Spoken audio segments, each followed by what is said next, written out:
welcome you back inside the Greensboro Coliseum here at the 2022 ACC Women's Basketball Tournament. One thrilling overtime quarterfinal in the books, and now we see what the Seminoles and Wolfpack have in store in the second game of the day session. Can they capture the magic that we saw earlier today?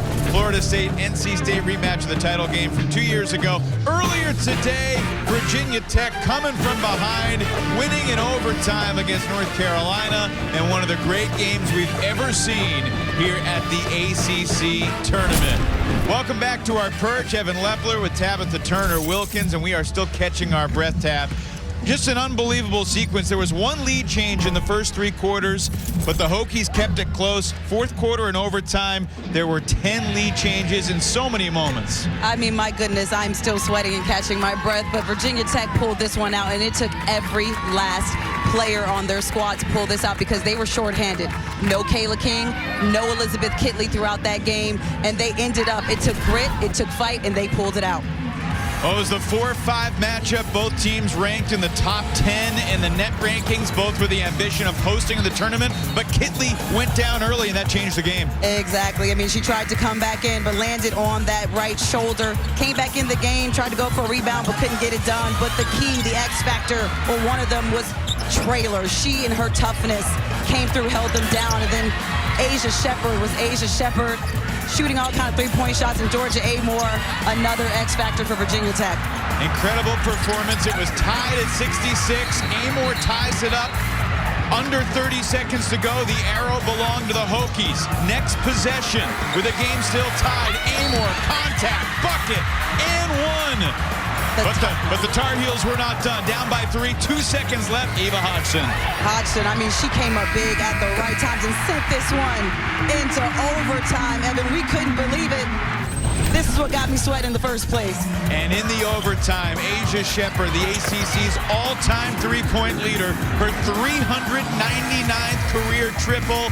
And Elizabeth Kitley didn't want to raise that right arm, but Kenny Brooks and the Hokies celebrating an incredible, exhilarating victory over North Carolina, 87-80 in overtime. It'll be the Hokies' first ever ACC semifinal tomorrow. That's it. The energy was infectious. Hopefully they have Kitley back tomorrow, but we'll see. We shall see. All right, who are they going to face? It'll be either the Seminoles or the Wolfpack. Jen Hildreth and LaChina Robinson have the call for your courtside after this quick timeout. Game 2 of the day on the best day of the year at the ACC Tournament.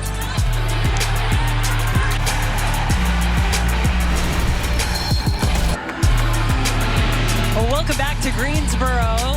Game 1 of 4 in the books. We're getting ready for Game 2. It's a rematch of the 2020 ACC Championship game. The NC State Wolfpack, the Florida State Seminoles coming your way. Jen Hildreth, LaChina Robinson, and LaChina Westmore, coach of NC State, has said that it's not always easy when you come in with the double bye. It's great to have the double bye, but you come in, you know you're going to play a really good team.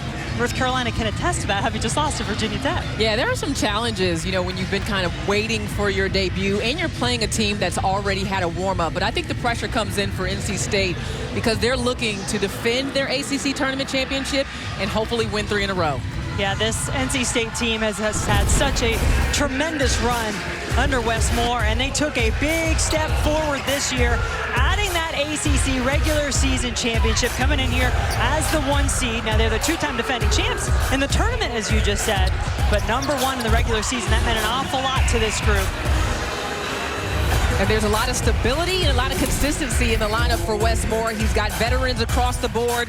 Wes is an ACC Coach of the Year, National Coach of the Year candidate, and his team has their eyes on defending this championship. But you see the numbers here, making history, first ACC regular season title since 1990. 7 wins versus the top 25, the most since 83-84. Well, let's hear from the ACC Coach of the Year on his group.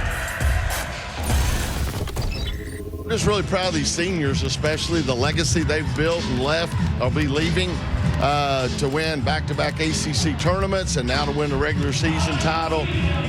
Just really proud of them, and obviously the whole team. We've had so many different people step up. I think we've had 8 players score at least 16 points or more on a different occasion. So we got a lot of people that are contributing. NC State, such an incredibly balanced team, LaChina, and that will be a challenge for Florida State coming in here. Now the Seminoles getting a win yesterday against Boston College, but my goodness, they were pushed in that fourth quarter. Yeah, what an exciting game for Florida State. Sue Seminoles said we would need contributions across the board, but none bigger than Morgan Jones, who came up for her team when they needed it. It started for her on the defensive end. She shut down Cameron Schwartz, who came in with 6 straight 20-point performances, limited her to 9 in that contest. And then when they needed a bucket, Morgan gave them a bucket. Free throw line there, and in the waning seconds of the game, Morgan Jones gets a layup. It counts, and Florida State advances. And here they are, yeah. For more on Morgan Jones and the Seminole team, let's bring in Tabitha Turner-Wilkins. Thanks, Jen. Well, yeah, I caught up with Morgan Jones yesterday after their win over Boston College, and she told me that today we just hit shots. She said Aaron Howard came up big for us, but we've got to clean up those turnovers. Now, she went on to add that the last time they played NC State, they had just come off a stretch of 4 games in 8 days, and that they had players hitting shots that normally don't even shoot. She went on to say that today, everybody's got to be at their best, and they've all got to be ready to play. Jen, China. It's a big challenge ahead today, Tabitha, as we take a look at the starting lineup for the Florida State Seminoles, brought to you by Toyota. Can Sammy Puises hit some shots? The freshman Amaria Gordon had a good game in the regular season loss to the Wolfpack. Morgan Jones, of course, and Aaron Howard coming off a big game. River Baldwin on the inside. Tell you a little more about this Florida State team under Sue Seminoles. They had to make a push to come in here with some momentum. They did that, now having won 8 of their last 11 games, trying to keep their NCAA tournament streak alive. Latest projections say that win yesterday put them in, but boy, what could this do if they pull the upset of the Wolfpack? Starting lineup for the NC State Wolfpack, also brought to you by Toyota. Reina Perez had her championship moment, game winner in the final game last year for NC State. Kai Clutchfield, as we call her here in Greensboro. She hit some big shots. Jakia Brown-Turner, Kayla Jones, the glue of the team, and Elisa Canane, one of the best players, not only in this conference, but in the country on the inside.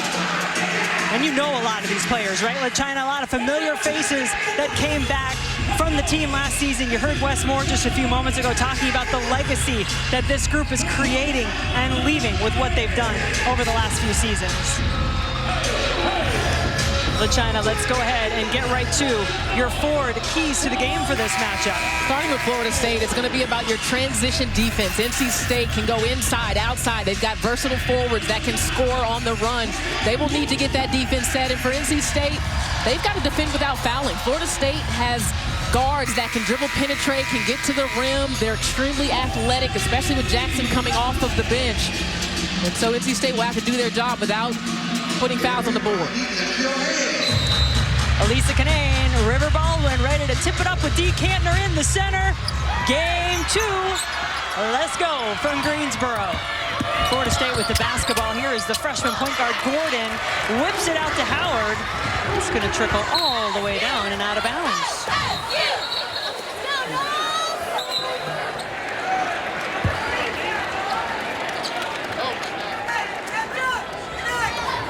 Somebody's got to come get the basketball. Dee Cantner says, I can't put it in. Dee Cantner originally signaled that it was going to be Florida State's ball, so she just wanted to get Wes Moore's blood pressure up here in the first few seconds of the game.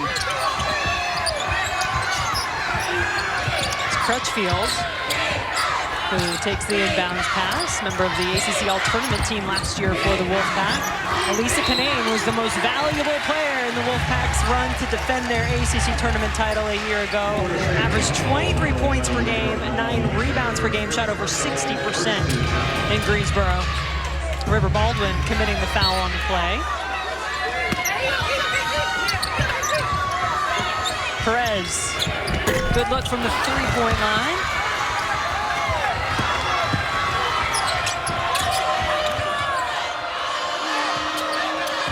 Gordon, first true freshman to start at point guard since the 2007-2008 season for Florida State.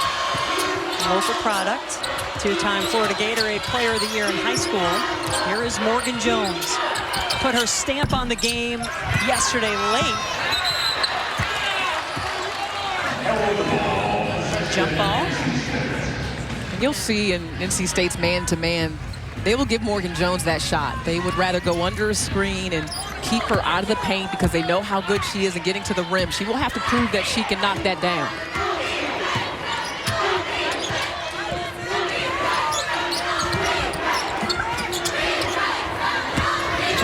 Right-handed drive to the basket. Baldwin trying to take the charge. There's no whistle on the play at all. Unexpected there for Canaan because Baldwin usually likes to body you. Oasis. Rebound Canaan. NC State's last game, boy, were they pushed. They were on the road in Blacksburg at Virginia Tech. The team you just saw upset the North Carolina Tar Heels as Kayla Jones goes to the rack. And NC State held on but barely. 2-point win in Blacksburg in the regular season finale. But in that game, Elisa Canaan really came out with a lot of determination. Gordon nails the three. On the switch, a little late by Perez to get out on Gordon, and the freshman has been fearless so far in her first ACC tournament here. Yeah, I always wonder, are there going to be any nerves you get on this stage? Doesn't look like it from this member of the all-freshman team. Certainly no nerves for a veteran like Kayla Jones. Brown Turner, the drive, the dish, Jones with the finish. That's Wolfpack basketball at its finest. A touch of the paint. And Jones so reliable as a finisher around the cup.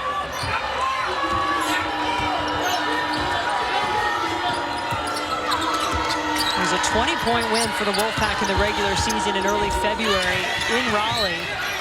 So Florida State certainly hoping for a much better performance than they had the first time around. Florida State has to be willing to run through their offense and be patient. Right there, a little miscommunication on the cut, and Perez is late to close out on Gordon. He's not afraid to put it up. Yeah, I don't think there's a lot of fear in this freshman at all. Aaron Howard, season high 16 points yesterday. Seminoles turn it over.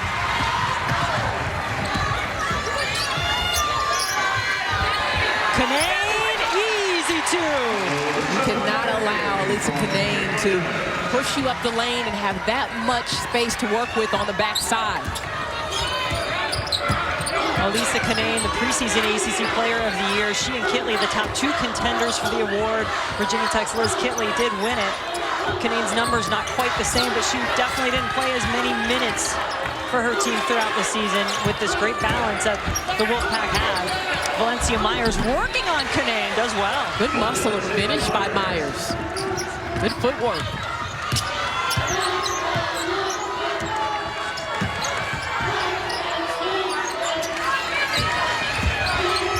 Aspirations all around for this NC State team that's made 3 straight Sweet 16 appearances, are projected right now as a #1 seed in the NCAA tournament.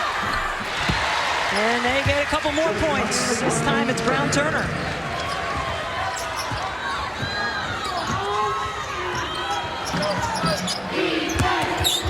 Elisa Canaan stepping into the lane to take it away. Yeah, she's running the floor, had it tapped out at the last moment, but kept her composure. That's what you want to see if you're Wes Moore.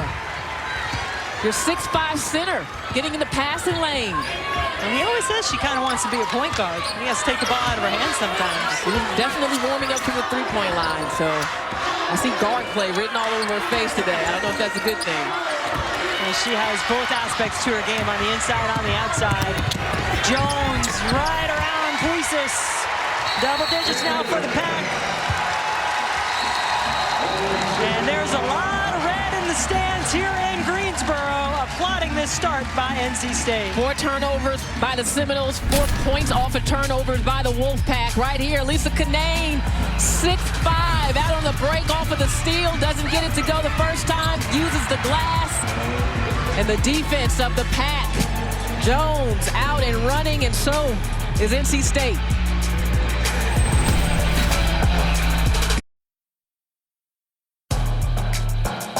The 45th annual ACC Women's Basketball Tournament is brought to you by your local Ford dealer, by John Foy and Associates, and by Z-Max Micro Lubricant. Extend engine life, increase fuel mileage. Available at Advance Auto Parts. NC State head coach Wes Moore wondered if his team might take a little while to warm up here in Greensboro. Well, they did miss their first 4 shots. It didn't last long. They made their last 5, and this is a team that is accustomed to playing with pressure and expectations. This is one of the best teams in the country, LaChina, as the numbers would show you. Yeah, it's really incredible what Wes has done with this team, and He's had a consistent lineup, some veterans, a lot of versatility, but in the last NCAA reveal, they're projected to be a #1 seed. That should not change, even if Florida State pulls an upset here. So Westmore would like to see his team defend their ACC tournament title. That's what's #1 on his mind right now, is the next game up. One of those tournament titles was won against Florida State a couple of years ago. For more on the Seminoles, let's go to Tabitha.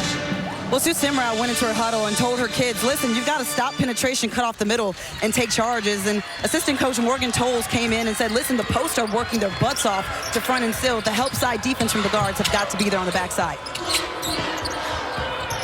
Sarah Bajcetti, Bianca Jackson in off the bench, along with Valencia Myers for the Seminoles right now. Bajcetti hit some big free throws late in the game yesterday. But the big buckets we already told you about. You need one, you go to 24. Out of the break, Sue Seminoles said, let's get the ball to Morgan. They're calm and their most consistent player this season. Brown Turner. Back out, Crutchfield, no.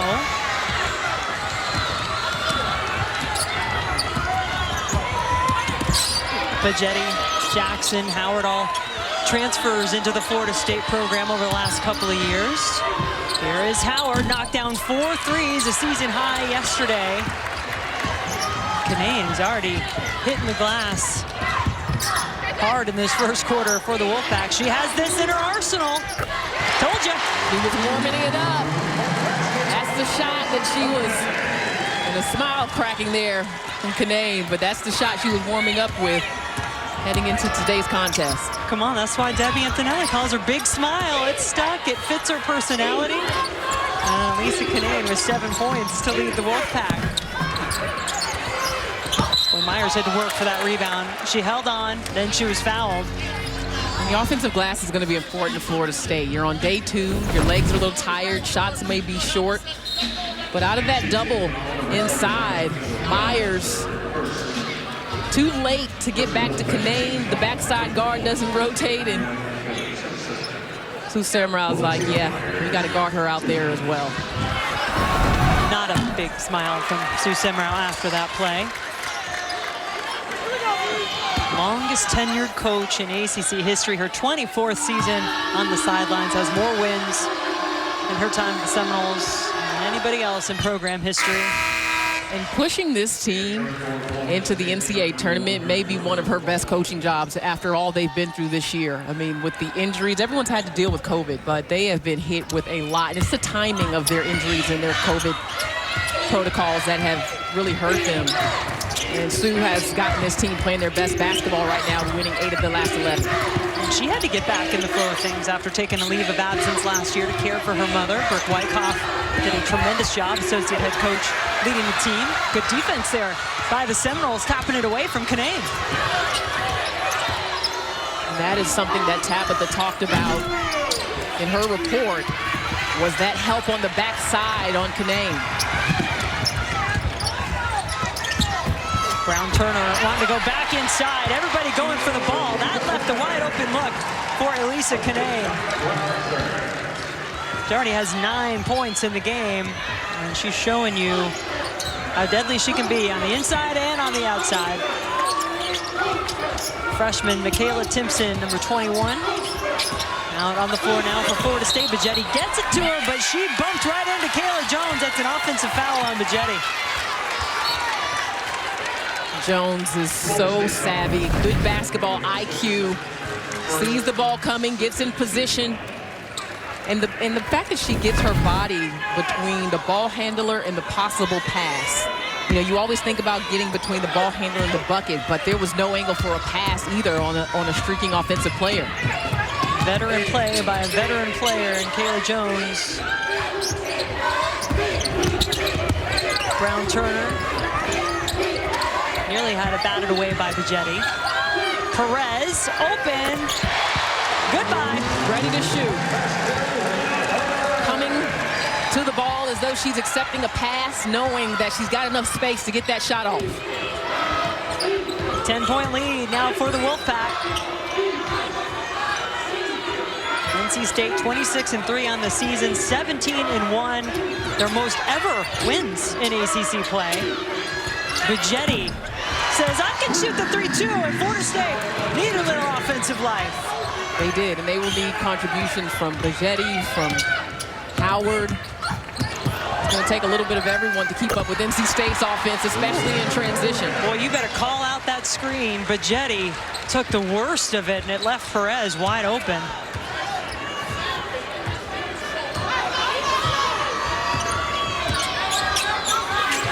Canane, again, another steal.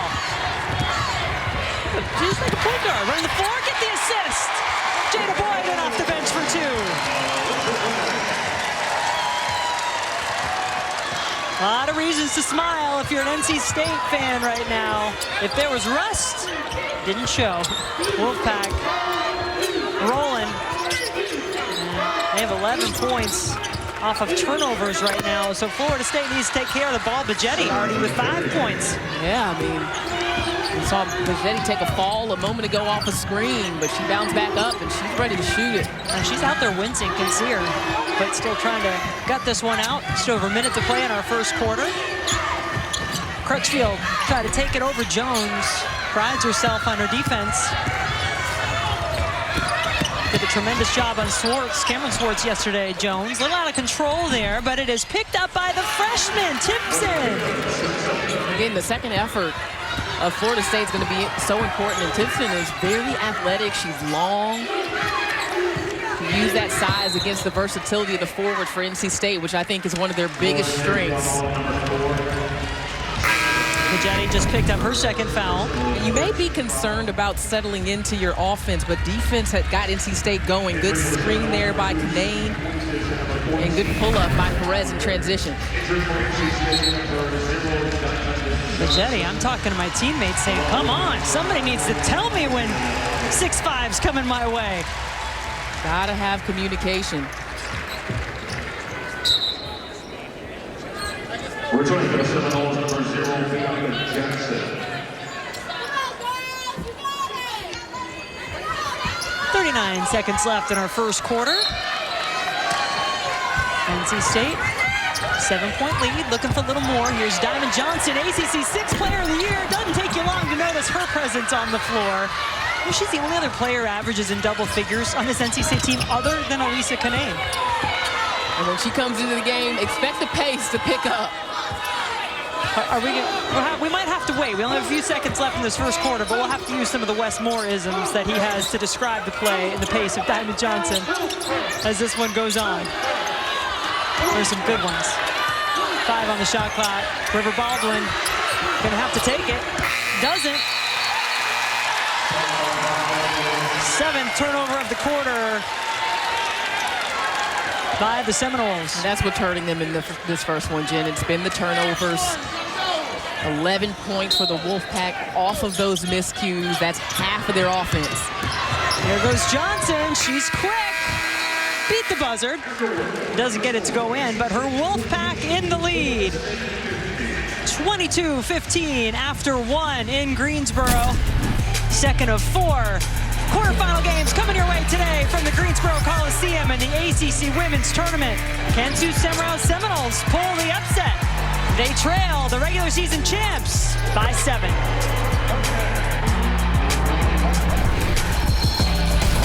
In the country, the #1 seed in this tournament, the NC State Wolfpack leading Florida State after the first 10 minutes. Getting a little bit of contribution from everybody, LaChina, but no surprise to see Elisa Canane, their All-American in the middle, going to work early. Well, and she started it really with her defense. She is going to hit a 3 here, not afraid to line it up from long range. At 6'5", she has that ability. She can also play down low. Good job using the glass. She's going to set a little screen here to get her teammate, Brandon Perez, open.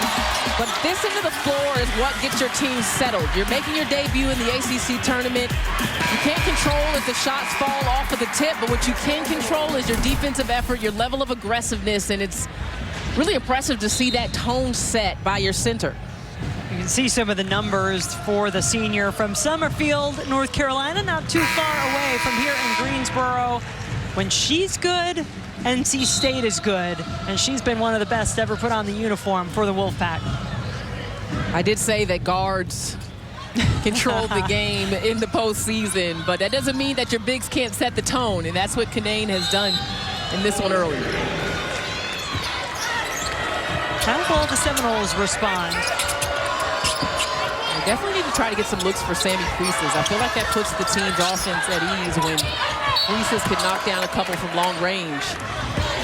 Camille Javi with the reach in on the foul. Talked about Westmore. I mean, if you talk to him, it is so enjoyable. You could just sit and listen to him for a while. And he's got his own Westmoreisms that I'm sure his players could tell you all about. He's colorful as well as being very talented in what he's built at NC State. As the Wolfpack get the ball back. Now, you mentioned Diamond Johnson's quickness. How quick is she, LaChana? You remember this one? Oh, yeah. So quick that she can turn off the lights and get in the bed before it's dark. You can thank Westmore for that one. We're just delivering it for you here. That's one of the isms. That's one. And she doesn't just bring a spark off the bench. She lights a bonfire. Yeah, we're setting you up, Diamond Johnson. What you got? 9 on the shot clock now. No Kanane in the game at the moment for NC State. Johnson looking for a better shot. Is this it? Boyd says, you bet. That was well defended. I mean, you got to tip your hat to Boyd because she had the outstretched arms of the defender. Florida State did a good job on that possession right down to the waning moments.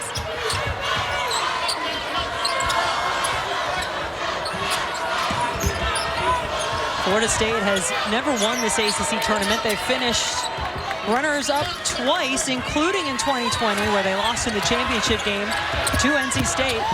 Gordon trying to make her own memories here. The freshman misses, but Myers puts it away. And Myers making the most of this time with Kanane on the bench, and that's something that Florida State has to look to. They have some depth at the 5 spot with Baldwin, with Myers. They can really flex at the 5s, try to get some easy buckets in the paint. Perez at point being guarded by the freshman Gordon. And that's not how it was supposed to go. Westmore stressed to us yesterday the importance of taking care of the ball. He said, we've got to value possessions. Does not like the careless turnovers. That was just the first turnover of the game for the Wolfpack, so they have done a good job so far. Myers. 3 Wolfpack players there to grab the rebound. And it goes to Crutchfield, one of the shortest on the floor. Crutchfield is tall on the floor with Perez and Diamond Johnson. We're not That's true. Yeah, the short lineup out there. You have Hobby. And Boyd brings you a little height, 6'2". 3 ball handlers, 3 potential point guards. I always say, though, Crutchfield gets a little height assist with the bun. This is true. It gives her a little extra. I'd agree with that. And Puises hasn't gotten any looks yet for Florida State in this game. Had 12 points yesterday in the win against Boston College, including 4 triples to get all those points. The backside of NC State's defense is so wide open as Jackson will go to the free throw line, but they are up in denial position defensively in their man. And so Florida State's got to look to cut through the lane and try to create some backside openings. Look how far up that defense is. A little bump there by Crutchfield, who is one of the best defenders in the league. But Jackson can go get her own shot. Bianca Jackson, a transfer from South Carolina. As Morgan Jones comes back into the game for Florida State. Kanane gets ready to check back in for the Wolfpack. Jackson, a 77% free throw shooter. Both of her parents have played and coached at Alabama State. A lot of hoops in the family for Jackson. Actually called a game. Her mom was coaching at Alabama State. Basketball runs in the family. Lisa Kanane is back in. NC State still out in front. Johnson. Kanane quickly grabs a rebound upon her re-entry and adds a couple more to her total. She's got 11 now. The touch off of the glass for Kanane. She finds an angle. Somehow, some way, Bajetti kept that alive. Tries to regroup.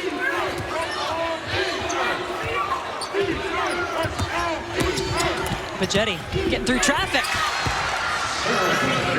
One of the keys for Florida State is definitely attacking the rim. We said in the open that NC State would need to defend without fouling, and that's because Florida State has the ability to dribble, penetrate, and get you on your heels.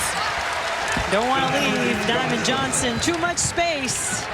She has her first points. 6 different players have scored for the Wolfpack. Jenny had a look if she wanted it. Johnson slid right out of bounds trying to defend her. It's 2 points in the game for Morgan Jones. Oh, Jones got bumped on that. I think she thought that too.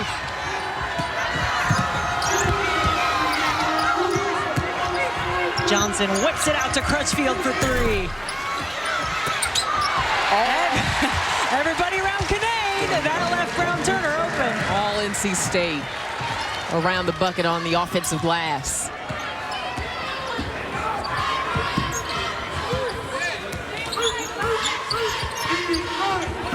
Florida State really has to fight, you feel like, just to stay in this game. And turnovers can hurt them, but they'll get this one back.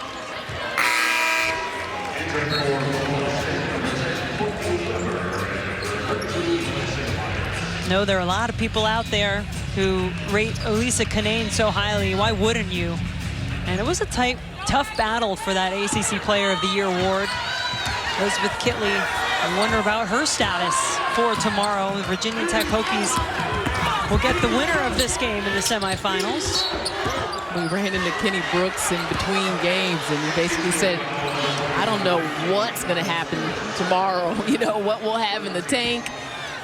You know, all I can tell you is my team will be ready for whatever challenges we may face. And they proved that in that overtime win against North Carolina. Down 2 starters, the Virginia Tech Hokies found their way through for the first time ever to the semifinals of this tournament. So they know they're in.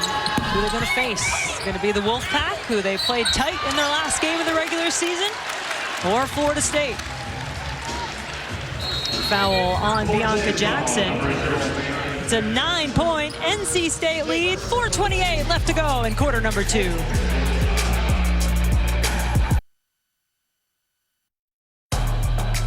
The 45th annual ACC Women's Basketball Tournament is brought to you by your local Toyota dealers. Visit your local Toyota dealers today. By Coyote Tractor, we dig dirt. And by John Foy and Associates. There are games going on all over the place here in the Greensboro Coliseum. On the floor, NC State leading Florida State by 9 here in the second quarter.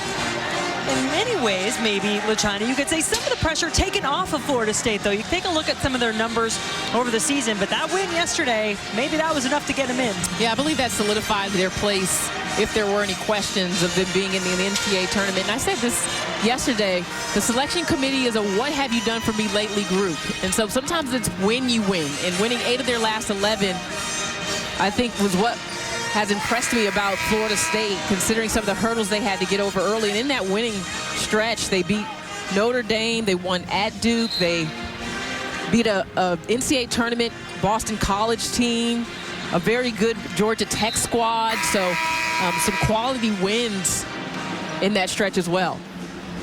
Obviously, this one would be a rather large feather in the cap if they can find their way back into it, try to take down the Wolfpack. NC State has won 4 in a row in the series between the two teams.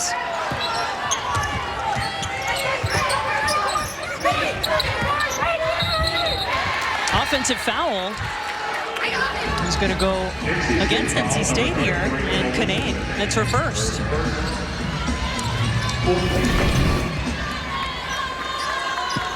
Yeah, using those arms, a little too much force there to establish position by the big girl. Pagetti driving. You know, the bench has really played big for Florida State in this game. 16 points from non-starters, but part of that is this team has some depth, and Sue Seminoles just been playing around all season long, trying to find the right mix, the right group of players to have out there. And finding the right chemistry, too. I mean, think about the players themselves having to get comfortable with whoever they may be on the floor with, which has changed a lot throughout the course of this season. The Seminoles will get a chance to get the ball back. The group out there now, Timpson, Bajetti, Myers, and Courtney Weber, who only played less than 30 seconds in yesterday's game, but as a captain on this team, her leadership so important, just hasn't been able to bring it as much on the floor this season. Jackson also off the bench. And Florida State's playing a lot of one-on-one, which is one of their strengths. You know, they, again, have the quickness and speed off of the bounce to be able to create your shot, to get to the rim, to get to the middle of the paint. But I don't think there's anything wrong with maybe getting a little ball reversal before you look to get to the rim. There is nary a starter on the floor for the Seminoles at the moment.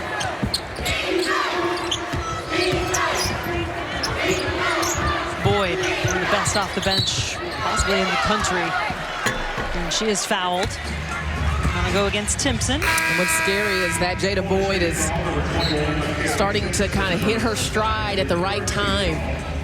Wes Moore was telling us, you know, she had a well-documented injury in her career, but is feeling good and is healthy, and this gives them even more depth in addition to Diamond.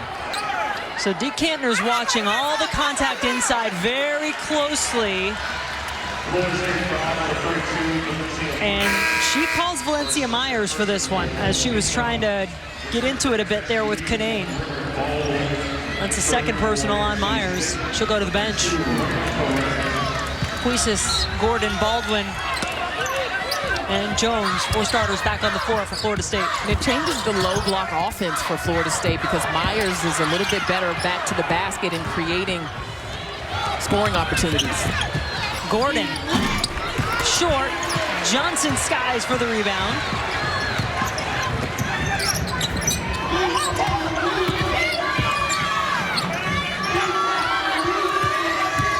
Perez. Johnson set her feet, got her shot. Canane the rebound. Hard foul by Timpson. Doesn't bother Elisa Canane. Canane is outworking every player on the front line for Florida State right now. Posting and then uses a good old swim move to get that inside position for the offensive rebound and finishing strong. Good instincts, good knack for the ball, gets to the boards. Canane now with 14 points in the game. She's coming off a 22-point performance in her last game of the regular season. That win at Virginia Tech, 7-0 run by the Wolfpack. I want to see Semrau's keys for this game. She said we have to match their physicality. And that's a play where you've got to be more physical than Canane and not allow her to get that position. Johnson ready and waiting. Gordon out in front for Florida State, going against Perez. We'll stay with the Seminoles.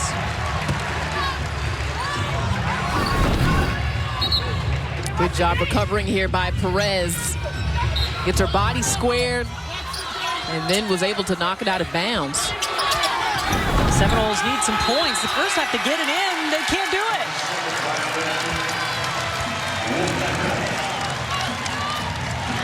That look about says it all.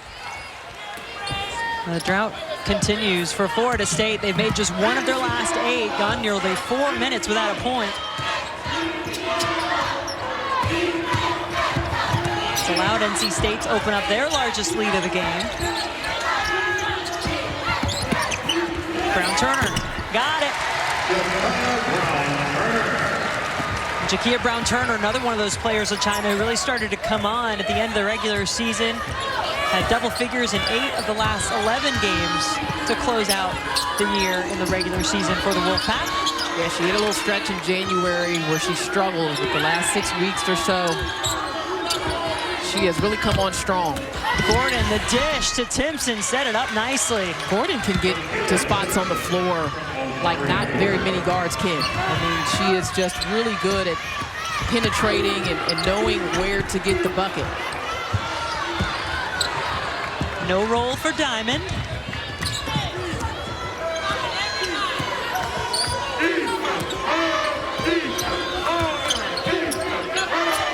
Weeses has been well denied in this first half so far. There is a foul as Canaan secured the rebound for NC State. She's going to get some free throws, both teams in the bonus with 1:24 to go. Sixth rebound of the game for Canaan. And that foul was on Baldwin, her second. NC State has done a really good job of not allowing Florida State to reverse the ball, to get into their offense. They've been in denial position, and I don't think they get enough credit for defensively what they do. I mean, we look at the offensive weapons and the depth on that end, but they do a good job of taking away tendencies. Canaan completed a three-point play earlier, misses the first one here. Be sure to stick around at halftime. Evan Lepler with a very special guest, Virginia Tech head coach Kenny Brooks, whose team is moving on to the semifinals. Be great to hear from Kenny as Canaan hits her second free throw. 15 points in the first half for Canaan. I agree with Coach Brooks when he told Tabitha at the end of that overtime win that was one of the better ACC tournament games that I've ever been a part of. That's one where you just really feel so fortunate to be here. Hopefully those watching felt the same way. That's what the postseason's all about. Tremendous game by both teams. 6 to shoot. Baldwin will take it. A lot of movement for Florida State on offense. A lot of dribbling and watching. Puisis goes up for the rebound.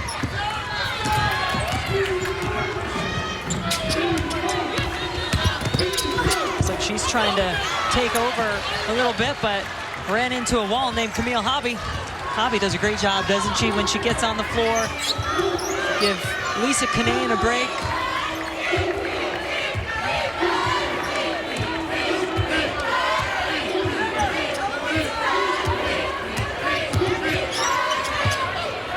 Perez picking her moment, looking for her options. 5 now to go on the shot clock. Across it goes to Johnson. Short off the front of the rim. Still a couple seconds left on the game clock, so Florida State will get it back. Westmore's team is going to have the lead heading into the halftime break here.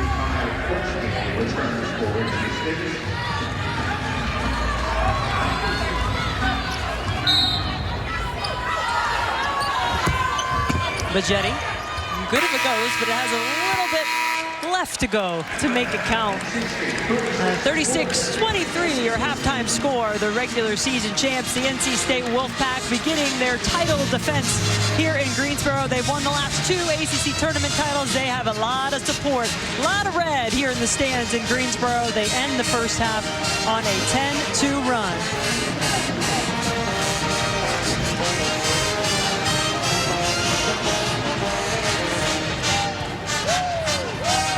Band keeping the crowd entertained. Westmore getting set to make his way over toward Tabitha. We'll get a chance to hear what the ACC Coach of the Year has to say about the first half. Here he is with Tab.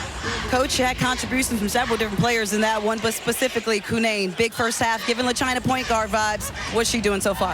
Yeah, she's doing a great job. You know, we're getting her. It's tough to get her the ball against Florida State. They're going to high side deny, and they're going to help big time from the weak side, so it's really hard to get it in there. You notice we turned it over a few times because we tried to force the pass. You got to see the third person. You got to see Elisa. You got to see the D on her man, but then you got to see that weak side help, or you're going to turn it over. We got to clean that up and do a better job seeing that, burning the help. You challenge your team, offensive rebounding, how'd they respond? Yeah, not real good. Seems like Elisa's going and getting them, but that's about it. We gotta get our team to buy into that. Maybe you can come talk them into it. I ain't getting it done. Not with these knees, Coach. What's that? Not with these knees. Good luck in a second. Thank you. Thanks, Coach. Jen LaChina. Come on, Tabitha, we put you out there. But, you know, offensive rebounding has been a key. Westmore says, you want to be an elite team? We need to rebound the ball better on the offensive glass. Well, so far, so good in the first half. NC State leading Florida State. Virginia Tech head coach Kenny Brooks coming up at halftime with Evan Stick around. Florida State 36-23, winner between the Seminoles and the Wolfpack get the Hokies after their exhilarating overtime win. And the head coach of Virginia Tech, Kenny Brooks, joins me here at our perch. Kenny, congratulations on an unbelievable game. I know you're entrenched in the drama of it. Was that fun for you to be a part of, or more exhausting? You know what? Normally I don't think about the actual game itself, but, you know, during that game, I was like, this is a heck of a basketball game. You know, too bad someone's going to have to lose. And as the game continued on, as hard as our kids were fighting, I kept telling them, you know what? You fought so hard, you might as well go win the basketball game. And very fortunate to come away with a win. How did the Hokies' game plan change when Elizabeth Kitley hurt her shoulder? You know, when Liz went out, you know, we didn't know the severity of it. We didn't know if she was going to come back, so we were still trying to just to get to halftime. And then once we got to halftime and we knew that she wasn't going to come back, we made some adjustments, and the kids did a phenomenal job of just on the fly making the adjustments, because when you have a 6'6" All-American center, 75% of your plays are geared to go to her or play off of her. And so we really had to scrap that, go with a whole new game plan, and the kids did a tremendous job of stepping up, you know, even already stepping up in the absence of Kayla King, but stepping up in the absence of Liz Kitley and come away with a very hard-fought win. Well, it's a good thing you have some great guard play. You mentioned the loss of Kayla King. This was yesterday. Little friendly fire stepping on Liz's foot. Kayla goes down, and you're without her today, and then you lose Liz early in the game. How have you been able to will your team, or is that just the nature of this group? Well, 30 hours ago, we walked into this building, and we were all healthy. 30 hours later, you know, two of your mainstays, two of the best defensive players on your team are out. You know, Elizabeth Kitley is out. But it just goes to show you the depth that we have this year. If this were last year, it would be devastating to us. We probably wouldn't have been able to advance, but the depth of this team, everybody stepped up, and it was a tremendous effort. After the game, you called Georgia Amor the best player on the floor. How has she grown into being the player that was ready to live up to the moment? She's unbelievable, and she's only a sophomore. And, you know, the beginning of the game, North Carolina did a tremendous job of hounding her, and she was trying to be a facilitator. Well, when Liz went down, we got to the second half, she made a three-pointer. I said, look, you have to go out there and be the best player on the court. And from that point on, she was aggressive, looking for her opportunities, and she capitalized on them. The last play of the game, it was a schoolyard play. We knew they were going to come after Asia Shepherd really hard, told Georgia to fake the handoff and go in. And not only did she go in, she got an and one opportunity. And unfortunately, we had to continue to play 5 more minutes, but we were still able to come away with the win. I got to say, I was watching from the baseline, and after Eva Hodgson made that amazing game-tying shot, the body language of your girls was really impressive in that moment. What was the message in between regulation and overtime? It looked like they were just ready for that 5 minutes. We were going to win. We played too hard to get there. And unfortunately, but fortunately, we had the same scenario last year against NC State. And we were trying to battle, and we had a really good three-point lead. And maybe I should learn from those three-point leads. Maybe we should foul or something. Did you think about fouling? You know what? We talked about it, but we said switch everything. We had a miscommunication, and they executed perfectly. And when the ball went up in the air, I knew it was going in. As soon as it went in, we just brought them over, and they had that calm, that resolve. Okay, 5 more minutes, let's go get it done, and that's how they played in overtime. You've had some great battles with NC State these past couple of years. Their job is not finished yet. They got a 13-point halftime lead on Florida State. What can you tell us about your team's health heading into the semifinals? Well, you know, this will be the 6th time we played NC State in the last 2 years. This was the 6th time we played North Carolina in the last 2 years. To compare that, I've only played against Louisville 6 times total in my career. And so there's going to be a lot of familiarity, but it's going to be a little bit different. I don't know the severity of Elizabeth. I would probably assume that she's not going to play. Kayla King's probably not going to play. But if anything, if today proved anything, this group is ready to fight, and we have depth. So we're excited about tomorrow. Do you think King and Kitley will be ready 2 weeks from now? I do. That's the beauty of having a tournament when it happens. They have spring break next week. They'll go home. They'll get some mom and dad care around the clock. And it'll be a great opportunity for them to rest. And I think we have a group that is poised to make a nice little run in the NCAA tournament. And so I think today really helped our positioning, and maybe we'll get a good seed, and we'll be prepared then. Is this why Asia Shepherd came back?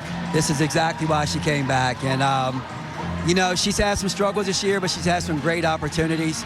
And she's beaming right now and loves the opportunity to be the all-time leading scorer, to be in Virginia Tech history, the all-time leading three-point shot maker in the ACC history. Unbelievable storybook, and I'm very, very happy for her. Her next three will be the 400th of her career, and she has earned another Love Day. And I've been very fortunate to be able to see all 399 and counting of them. Kenny Brooks, what a game, what a weekend. Congratulations. Rest up. We'll see you tomorrow. Thank you very much. The head coach of the Hokies after their thrilling overtime win. He was calm, cool, and collected the whole way through. They got NC State or Florida State tomorrow. Wolfpack by 13 at the half. Virginia Tech awaiting the winner between Florida State and NC State, the two-time defending champs. Wolfpack in front by 13.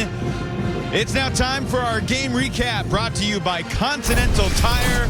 Alyssa Cunane, the ACC Tournament MVP a year ago. Tabitha having a remarkable half. I mean, she's giving LaChina point guard vibes in this one. She is stealing the ball, handling the ball, laying in the ball. She's being tough, getting her own rebounds. She's cracked a few smiles, Evan, on competition after she dropped them down and got the rebounds over and put it back up. Arena Perez also adding to the fun with some nice shots to start off the game. But my goodness, Cunane has just been going at every post player that FSU has thrown at her and has even smiled at them. Cunane's got 15 points with 5 boards. The Wolfpack shooting 48%. Despite shooting just 2 of 11 from 3, they're about 64% from 2. Well, they don't have to hit threes because they got 22 paint points, and that's those transition buckets where they are exploiting Florida State's turnovers and scoring off those turnovers. Florida State has got to clean up the turnovers if they want to stick in this game because, I mean, NC State is just exploiting them in transition and going to the other end and laying it in. Coaches always talk about who will call the first time out of the second half. If Florida State's going to have a chance, Sue Semrau's hoping that Westmore will have to burn a timeout because the Wolfpack are looking sharp. The two-time defending champs, can they get back to the semis? Back to Jen and LaChina courtside on the other side of the break for second half action. The Wolfpack up 13 as we welcome you back to Greensboro. Get ready for our second half of action. And just a moment ago, Tabitha Turner-Wilkins with Florida State head coach Sue Semrau. Coach, a little ground to make up. What do you want to see from your team in the second? I just want to see us cut hard. I want to see us set good screens. I don't know, whether we thought we just did enough yesterday or what, but we didn't. This is not who we've been. It's not who we are, and we need to come out and fight a little bit harder. Turnovers have been leading to some transition, tongue twister. Transition for NC State. How do you clean those up? Well, you see somebody right behind you, don't just throw it to them. Well, this is our play, so we're going to give it to us. No, this is the ACC Tournament. It's one of the best teams in the country, and we've got to do a better job of executing. Thanks for your honesty, Coach. Good luck in a second. Guys. LaChina, I love the fire and the feistiness of Sue Semrau. You can hear it right there. It's the ACC Tournament. She's demanding better from her team. I mean, they're in control of their destiny because NC State has 13 points off turnovers, and if the Noles had that 13 points, we would have a tie ball game. So clean up the turnovers, and then she wants to see more effort on the offensive end. As we heard her tell Tabitha Turner-Wilkins just a moment ago, she wants them to cut hard, to fight, to play hard. Work to get open. 23 points against the Wolfpack. Not going to cut it. Challenge their toughness, their grit a little bit. They knew yesterday going in, maybe you wouldn't call it a must-win because it's been a great body of work, great finish. But let's be honest, the win really helped in terms of that NCAA tournament. We do have an official over at the table, which is the cause for delay at the moment. So anyway, there was a lot of pressure in the game yesterday, and the team showed some great fight to get past Boston College. She needs to see that same type of fight here against Wolfpack. Well, some teams are best when their back is against the wall, which is a good thing, especially when it's a win-or-go-home time of year. But you've got to want to really have a great showing against the #1 seed in the tournament, despite the odds. That was a really good game a couple of years ago. Boy, that drive by Brown Turner just left Puisis in the dust. A nice isolation for Brown Turner to get NC State on the board here in the third quarter. And just like that, it's the largest lead of the game for the Wolfpack. Brown Turner's done a nice job on Puisis, using her length to deny Sammy Puisis. I think her getting open early yesterday helped Florida State's offense. But here's Brown Turner turning the corner. Get right to the rim.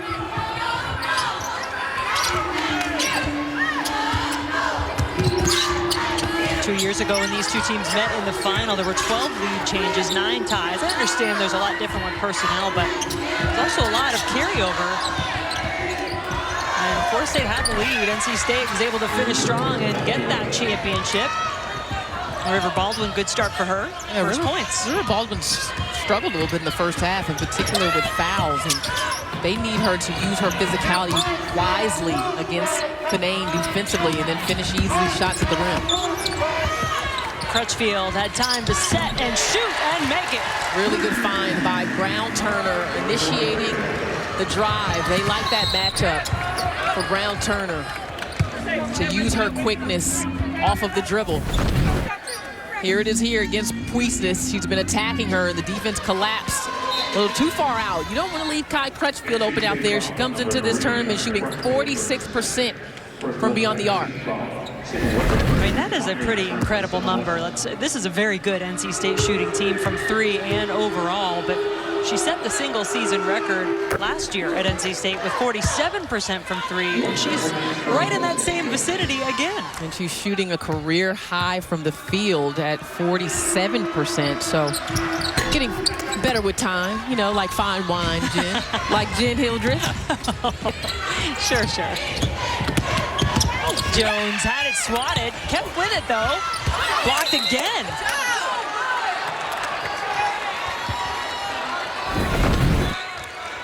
And Jones thought she had an easy one there. I think the length of Howard may have caught her by surprise, and then Myers getting in on the shot blocking as well. That's the intensity that Sue Semrau wants to see from her team, that second effort. Yeah, Valencia Myers, one of the top 5 shot blockers all time in Florida State history. Courtney Weber back in the game. Jones had a little separation, it's enough. So comfortable. We saw her hit a bucket from right about that spot on the floor late in yesterday's win. She likes the free throw line pull up. Yeah, when she pulls up and the height she gets, I mean, she's going to challenge anybody to try to get up there with her. Meanwhile, does Elisa Canaan need to get a touch here for NC State? She won't on this play. Michaela Jones is fouled instead. Just smart cutting to the basket there by Kayla Jones. But going back to Morgan Jones, she denies the screen, goes left on the pull-up. You mentioned the elevation she gets on that shot, Jen. It's hard for the defender to get their hands in her view with her eyes on the rim. That's just a tough shot to contest. Those two Joneses, everybody trying to keep up. They have recently, both of them, reached the 1,000-point plateau for their careers. Morgan Jones for Florida State did it yesterday. Kayla Jones did it in the last game for NC State in that win at Virginia Tech. 2 players that have been willing throughout their career to do whatever is asked of them, sacrificing their offense in some stretches because of balance or because of role, always willing to do whatever it takes on the defensive end, just versatile and unselfish. And the bucket's looking big for Morgan Jones right now. 7 points in the game for Morgan Jones, all ACC first team pick for the Seminoles. Once again this season, back-to-back, earned it last season as well. Perez, a hesitation, got her what she needed. Really good hezzy and turn in the corner, the craftiness of Reina Perez.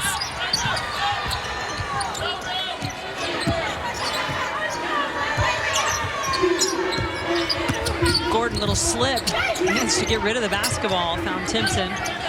Morgan Jones, shot clock nearing 10. Courtney Weber, Myers. NC State's got numbers. Morgan Jones is slow to recover.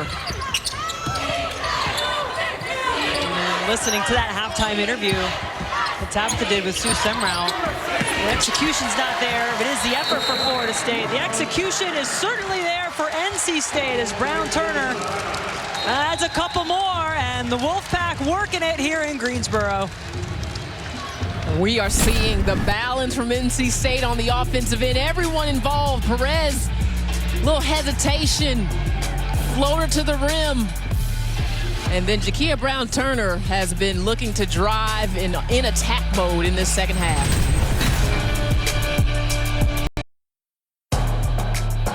The 45th annual ACC Women's Basketball Tournament is brought to you by Continental Tire. For every surface and every season, Continental Tire has a tire for you. And by Z-Max Micro Lubricant. Extend engine life, increase fuel mileage. Available at Advance Auto Parts. Will that trophy go back to the Wolfpack? They've won it the last 2 years here in Greensboro, and one of the strengths of this Wolfpack team is certainly its balance. Yeah, 8 different players have led them in scoring, and the combination of Perez, Crutchfield, Brown, Turner, Jones, and Canane, 43 of 54 games they've been in the lineup together, and that's a lot of repetition. That's good chemistry as a group. And 7 different players have already scored in this game today. And it's not just about the talent of the individual players, it's how they work together. And there's just an awareness and a selflessness on this team. Just everyone willing to do whatever they have to win. And that's the kind of balance you have to have when you're facing tough defenses. It's a big job for Florida State. Try to keep up, try to stop them. Tabitha, did you hear anything on the Florida State bench? Yeah, Sue Seminoles just trying to keep her team motivated and get them back in this game. She said, listen, we're doing some things good offensively, but we got to put a whole bunch of them together now. We have to play together, trust each other, and don't feel like you have to do it alone. And that's the togetherness that she talked to Tabitha about even at halftime. Is we got to cut hard, we got to set screens. It's going to take everyone doing their part. And we've seen it in flashes, Jen, but just not consistently from Florida State. Yeah, that's been the problem, and that word consistency is one that has stuck with this Wolfpack team all season long. And I don't know what Westmore said to Jakia Brown-Turner at the half, but she has been much more aggressive in looking for offense in the third. 6 points in the first 20 minutes, 6 points already in this quarter. Myers is trying her best there inside against Canane. It's been a tough go. 11th turnover by the Seminoles. I think Sue Seminoles thinking there may have been a foul on that play.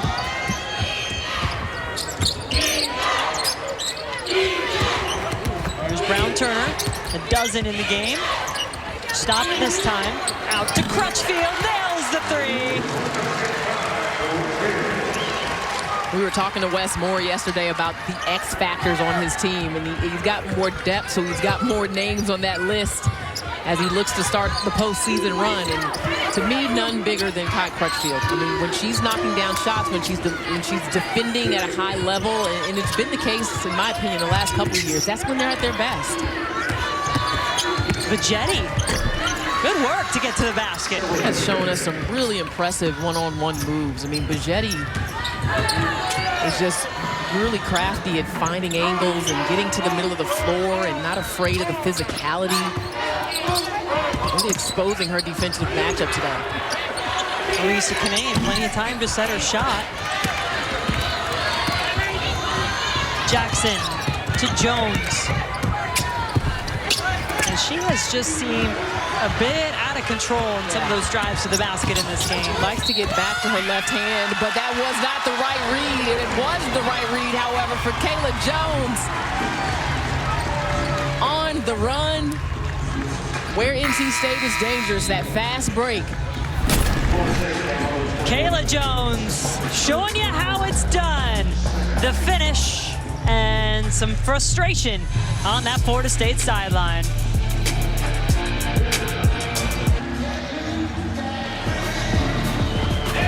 54-32. Oh, everybody getting the star treatment here in Greensboro. Where's your braid with the ribbon? Well, Jen, my hair's a little tied up at the moment, but maybe I can get an appointment. I think we should work that out. You never know what you might find here in Greensboro. What you do know is there's more basketball coming up tonight in our evening session. Let me tell you what, Miami-Louisville regular season was tight. It was a 3-point win for the Cardinals. So this Miami team has been playing really tough down the stretch. They were on the bubble out of the NCAA tournament at one point. They have played their way right into it. But this Louisville team, too, awfully good, and they managed to just barely escape with a win, 69-66. Miami led going into the fourth quarter, but Louisville put up 23 in the final quarter to get the win. Well, looking forward to the Louisville Cardinals making their debut in the ACC Tournament here in Greensboro, but Miami able to advance. The play of Destiny Harden impressive yesterday, and Katie Meyer's going to need that same kind of Miami toughness against the Cards, but you got a little confidence considering how close that earlier contest was, Jim. Yeah, no doubt. And Louisville, another one of the best teams in the country, projected #1 seed, as is Elisa Canane's NC State Wolfpack.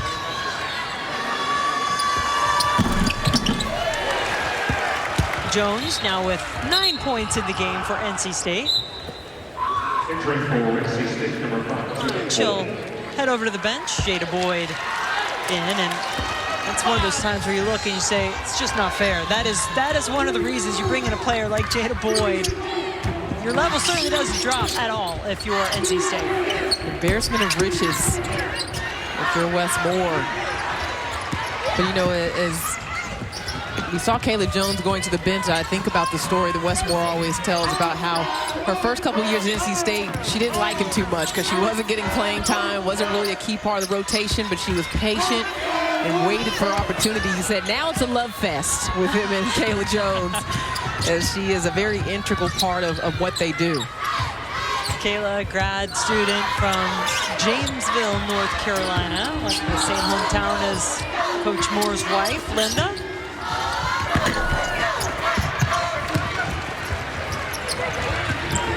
Reina Perez turned it over. Put it in the hands of Mariana Valenzuela, the 6'2 freshman out of Mexico for the Seminoles. Baldwin, blocked by Canane. Crowd loves it. Is there some offense to be had off the block? Brown Turner hits the three. The lefty three-point shot for Jakia Brown Turner. What a third quarter. 15 points in the game for Brown Turner, 9 of them since halftime.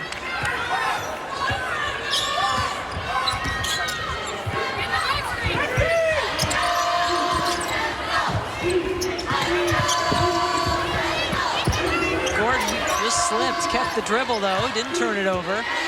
Shot clock ticking down for Jackson, gets around Canane. Boy, NC State has defended the explosiveness of Florida State's perimeter very well, but Alyssa Canane didn't get the steal, but recovers for the block. I just love her intensity level in her ACC tournament debut this season, and then move the ball around, and you will find the shooter. Jakia Brown Turner gets it to go. 15-2 NC State run as this lead continues to grow for the regular season champs.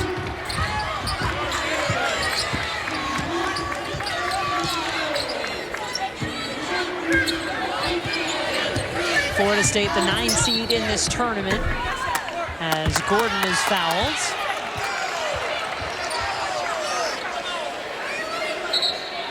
The next that counts for Florida State's number 11, Omaria Gordon, NC State foul. Diamond Johnson committing the foul. That puts Omaria Gordon, OMG, as she is affectionately nicknamed, on the free throw line. First true freshman to start at Florida State since Courtney Ward, a name that I know everyone probably remembers, who's a 2-time Gatorade Player of the Year out of high school. Sue Seminoles telling us that she's grown the most on the defensive end, which, as you know, Jen, coming into a league like the ACC, it's the toughest adjustment coming out of high school is all the great players you got to figure out how to guard. I've been watching her in this game. She has been quick, anticipates well in the defensive end. Gordon on the bench now for Florida State. Boyd tries to drive, does. Slippery. Jada Boyd doesn't need a lot of daylight to find an angle to the rim, and that time hesitated a little bit and then went back at it.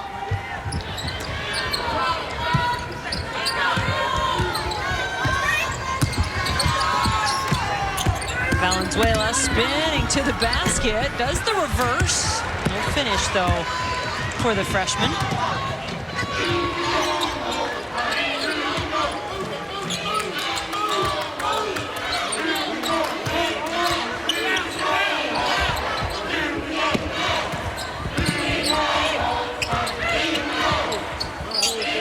No Elisa Kanane on the floor at the moment for NC State. Diamond Johnson.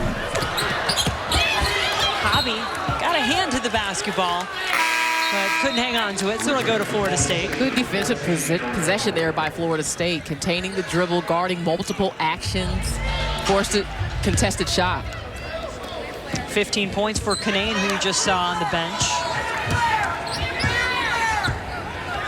And you certainly can't help but think about the potential maybe of another Kanane-Kitley face-off in the semifinals, although Kenny Brooks, as you may have heard at halftime, talking to Evan Lepler at this point, saying that's probably doubtful to get Kitley back. They need to be careful, think about the next tournament coming up as well. They're going to give it all they got, but of course they need to try to protect their ACC Player of the Year. Yeah, he said they have the spring break coming up. They would go home and get a little home cooking.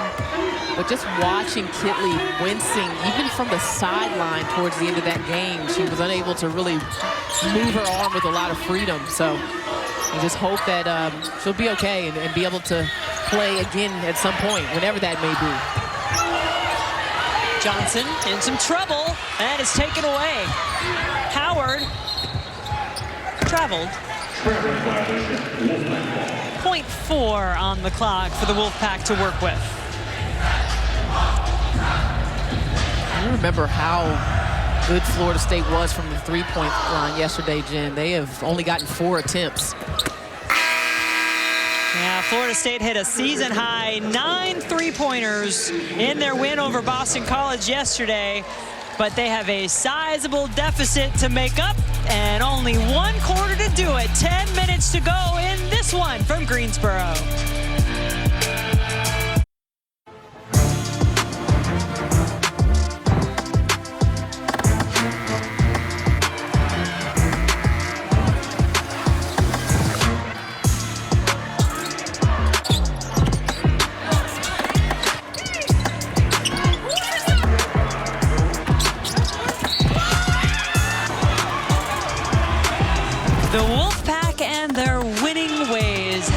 NC State out in front after the first 3 quarters. I mean, they're just shooting the ball really well, but to be honest with China, they're kind of doing everything well at this point. They are. I mean, we keep talking about the diversity on the offensive end. Everyone is getting involved in the scoring. I feel like the intensity was started by Kanane, but it was picked up in this 3rd quarter out of the locker room by Jakia Brown-Turner, who has just been looking to use that long frame to attack the rim.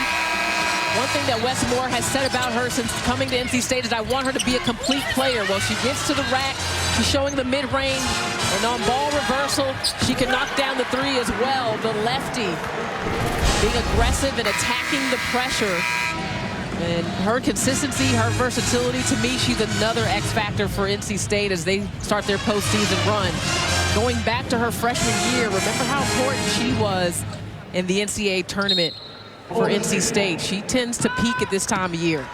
Well, Jakia Brown-Turner picking it up for NC State, our Coyote Tractor turning point of this game.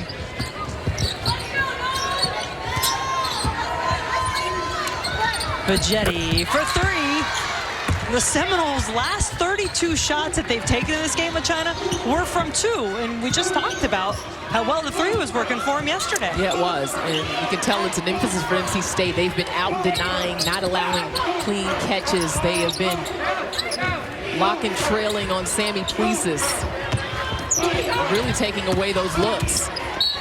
Drive and a foul, and Isaiah James will go to the free throw line, but Tabitha, we just saw a 3-pointer go down for Florida State. What more can you tell us about what they'd like from their offense? Well, it's a lot of optimism out there. You wouldn't think that they were down by 22 points, Jen, because Sue Simrau sat down and she told her team so much better.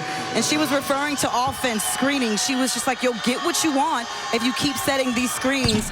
And Jen LaChina, you have to wonder if Sue Simrau is thinking more of postseason play, and that's where her optimism is coming from. Well, I mean, as long as there's time on the clock, Sue Seminoles is going to be coaching her team up no matter what. I mean, you have to admire the consistent energy that comes from the sideline in Florida State, and even bleeding over to her former player, Brooke Wyckoff. But yeah, I mean, at this point, you're telling your team possession by possession, and you know, we want to play our best basketball headed into the NCAA tournament. Have some good minutes, have some momentum. Baldwin turns it over. That has certainly been a part of the problem. 13 turnovers in the game for Florida State, and the Wolfpack have taken advantage. And you know what? You take advantage of the minutes that you get in the game. And James doing that right now, the freshman out of Virginia Beach. Westmore is so excited about Isaiah James. ACC all-freshman team, athletic, can shoot the three, can get to the boards. I mean, he's like, we just don't have enough minutes for her to show everything she can do consistently. She's playing behind quite a rotation, but she came into Greensboro ready. A couple of triples by Bajetti here in this fourth quarter for Florida State as well. But NC State, and this was something we talked about at halftime, talked about it all game, 21 points off turnovers. Florida State, 0 in that category. We just mentioned how Sarah Bajetti is 7 of 8 from the field. She's only missed 1 shot. Career high for Bajetti. 17 points in the game. And she has really come on. This is a player who transferred from Arizona State, was granted immediate eligibility for last season, but only appeared in 4 games. And now as this season's gone on, really starting to play a bigger role. And you see the adjustment here by Westmore. He's saying, we got to get the ball out of her hands. Brings Hobby up to help on the trap. And Bajetti stays strong and gets fouled.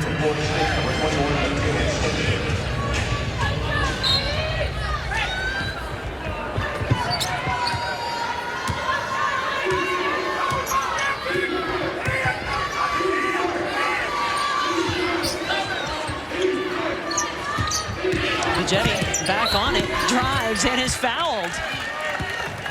So you've got players like Bajetti making a name for themselves now, and then you've got some other big names who've had some big seasons.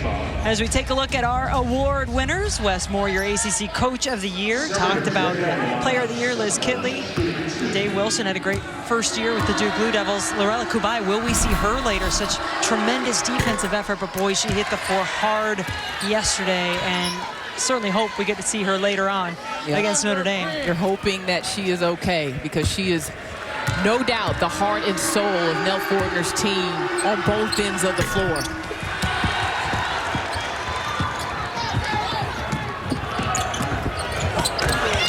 Boyd is fouled. Really nice pass from Jakia Brown-Turner. Heads up play to Boyd. Brown-Turner looking like a point guard on that pass. Well, Lorella Kubai, this is the play last night. Oh my goodness, you just hate to see that. And Lorella Kubai embodies what this Georgia Tech team is all about, how hard they play, how great they work for one another.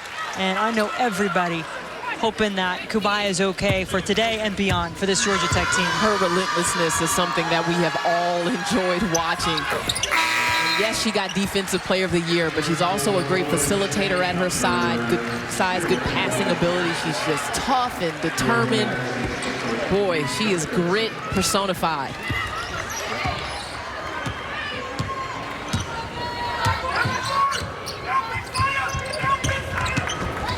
Bajetti. She's had some success knocking down those threes. And Isaiah James, she is definitely enjoying her time on the floor. And you talked to Westmore about her, and you said it. You know, the upside, he's so excited for the future. And he knows he's going to lose a lot of players after this year. They had the benefit of the COVID year, getting a lot of players back, like Kayla Jones, like Kai Crutchfield, like Raina Perez for another year. Lisa Kinane is a senior.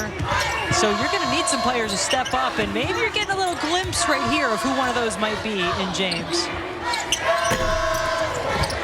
Diamond Johnson, too, I think, leaves you some hope for the future. The transfer into the Wolfpack this season, just a sophomore, and Boyd, a junior for the Wolfpack.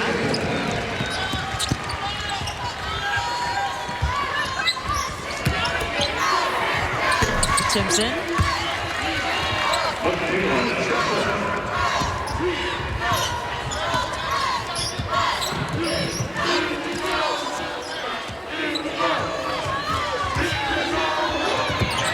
Getting a look at Timmons as well, who has come off of the bench for NC State. I don't know if Westmore's going to have to hit the portal as hard as he was selling to our Evan Lepler yesterday. Yeah, Evan was asking him about that with this great legacy that this group has left, obviously, all these veteran players and what next year might look like, and Wes and his signature humor. And well, gonna hit that transfer portal pretty hard, but you're right. I think there's a lot in the cupboard right here in Raleigh for the Wolfpack.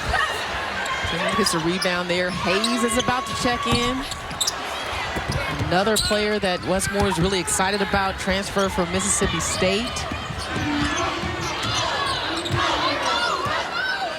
Well, the Wolfpack have taken care of business in this, their first ACC tournament game of 2022. Just as they've done the last 2 seasons, winning the championship. They have those back-to-back titles. And it had been quite some time before they won it 2 years ago. Have to go back to 1991, the last time they had won an ACC tournament title, much as the drought that they ended with their regular season title this year. That was their first since 1990. Well, and Westmore said it's been 32 years, a whole lifetime for him. So he's really only 35, I think, according to his math. Not sure I buy that. Yeah, me either. But he did dance after that regular season clinch. But you don't see that kind of excitement from West. But he was with his players and did a little ditty for them in celebration. He admitted it. It meant a lot to this group, not only to win it, but they got to do it on their home floor. They knew they won at least a share of the regular season title in their second to last game, and they got to do that on their home floor in Raleigh. They won it outright by winning on the road in Blacksburg at Virginia Tech in the next game, and it is looking like that is what the rematch is going to be in the semifinals. And as Kenny Brooks said, no matter who they have to put out there, you know they're going to fight. And if today was any indication, that one will be must-watch. Games between Virginia Tech and NC State are so fun.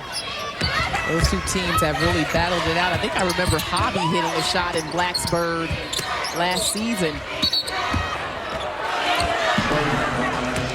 That was a big one. The NC State Wolfpack rolling in Greensboro. Everybody chipping in. Your big name players, your players off the bench, your glue and Kayla Jones, they're all getting it done for the Wolfpack.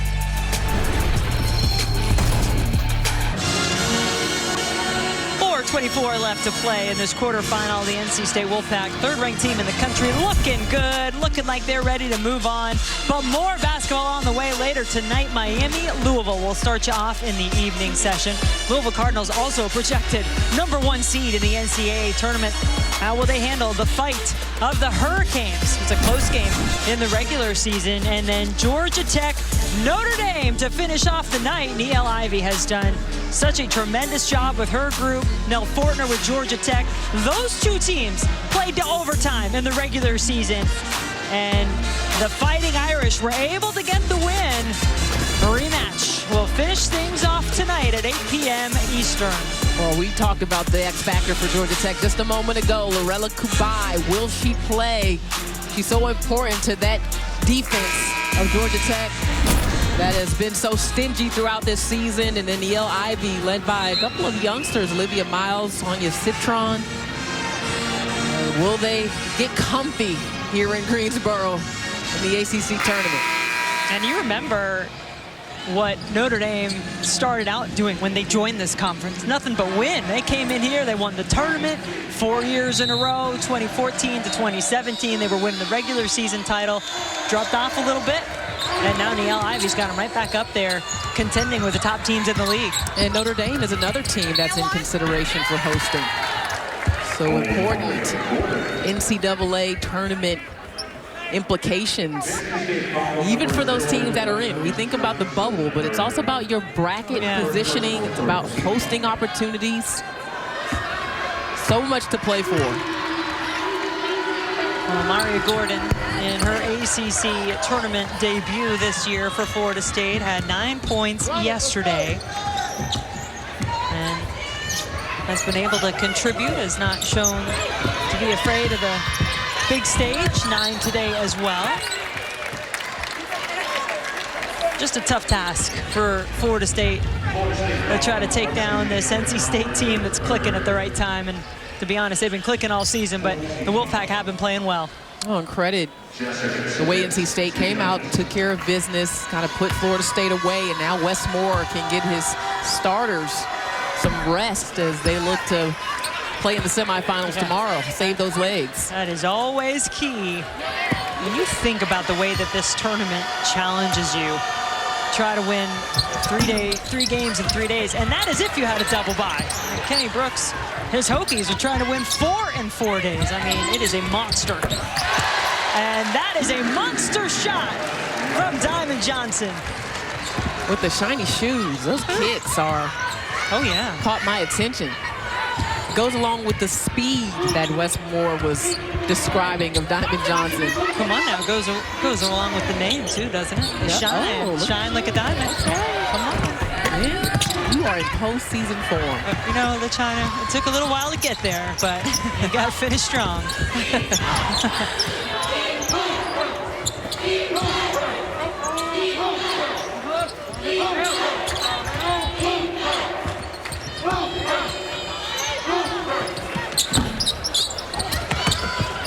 NC State, Hobby, not giving up. They're not stopping playing.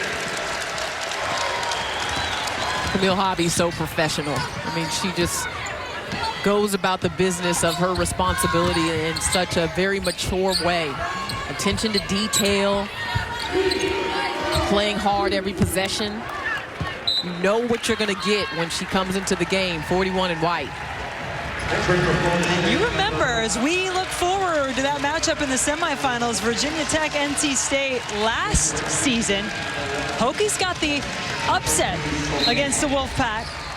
But Camille Hobby in that game, it went to overtime. She hit this crazy 3 to send it to overtime, but then Virginia Tech scored an NCAA record 26 points in the overtime period. Asia Shepherd had 18 of them to get that win and that upset. Yeah, I mean, when those two teams play, you just called the game to end the regular season between Virginia Tech and NC State. It was a nail-biter. Yeah. Shepherd with a chance to win it at the end. I think she's going to want a little bit of revenge, considering her team came up short.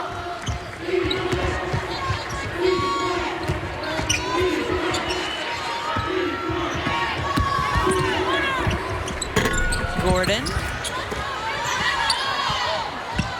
And I think Tabitha brought up a really good point in one of her reports earlier when she was listening to Sue Semrau on the bench that, yes, you're playing for right now in this game and possession by possession, but you're also thinking, all right, there will be another game to play for this Florida State team. They're going to be in the NCAA tournament. They believe they've done enough. And right now they are projected as one of 8 ACC teams into the field. And everybody wanting Genesis Bryant, who is just driving there for NC State, to add to the scoring total for the Wolfpack. Turning the corners, Bryant looking to be aggressive. Sophomore out of Jonesboro, Georgia, will go to the free throw line. There are a lot of NC State fans in the building right now. There is so much red, which is different from the Seminole colors. There's a garnet, Right, yeah, you're correct, yep. Oh, it's pretty clear.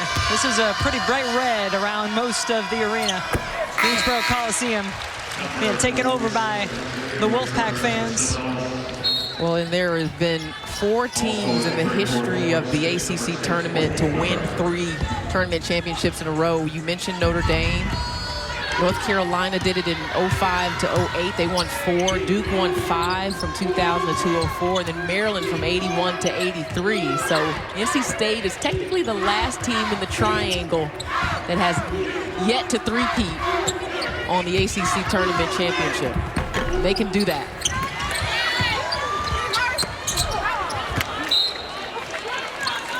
Well, our Hardy's star to watch today, it's tough to pick just one, so we didn't.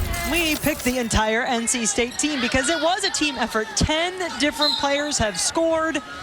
And they've all contributed, helping to play good defense, turn the Seminoles over, and make that a huge advantage for their team in this game as well. Yeah, getting comfortable on the defensive end, to me, was the most important aspect of this game for NC State, because then they can get out in transition. And your defense is something you can control, but they did start to knock down some shots at a clip of 54% from the field, and that percentage going up from the three-point line for James. Isaiah James has 9 points in 9 minutes since coming onto the floor. Your time to shine. You get to check in, show coach what you can do. You know, March Madness is upon us. You want him to know that you can be relied upon. Foul on the floor is against Jessica Timmons for NC State. Not the best today for Florida State, and I don't think there's any question that's what it was going to take. That's what it's going to take for anybody to get past this NC State team. Just one loss in conference play in the regular season. That was against Notre Dame. The Irish pulling the upset, and they're still alive, playing later tonight against Georgia Tech. And Wes Moore, he's just not going to rest easy until that final buzzer sounds. In fact, probably not till the end of the tournament. Well, he wasn't resting easy with the #1 seed, right? I mean, talking about what Jeff Walls said about his approach to having a bye. Yeah, wasn't it that Wes Moore was the only one who could win the lottery, the double bye, and still complain about having to pay taxes, getting a tough matchup right off the bat. Yeah, he said, we've got to play a hard team that's already settled in and got some confidence, but the Wolfpack with a very impressive showing here to kick things off in Greensboro. I don't think anybody was feeling too sorry for him. No. 21 points in the game. Let's just give a hand to Sarah Bugetti. She's played a heck of a tournament for Florida State. Yes. Really proven that she can be relied upon as Florida State goes back and regroups and gets ready for the rest of their season in the NCAA tournament. And NC State, I mean, you're looking at a scoreline that's indicative of a lot of what they've done all season long against a conference that is as deep as it has ever been. The Wolfpack have been dominant. Thought we might get a couple more there from Isaiah James. You get an offensive rebound, though, block. James gets it back. Everybody getting in.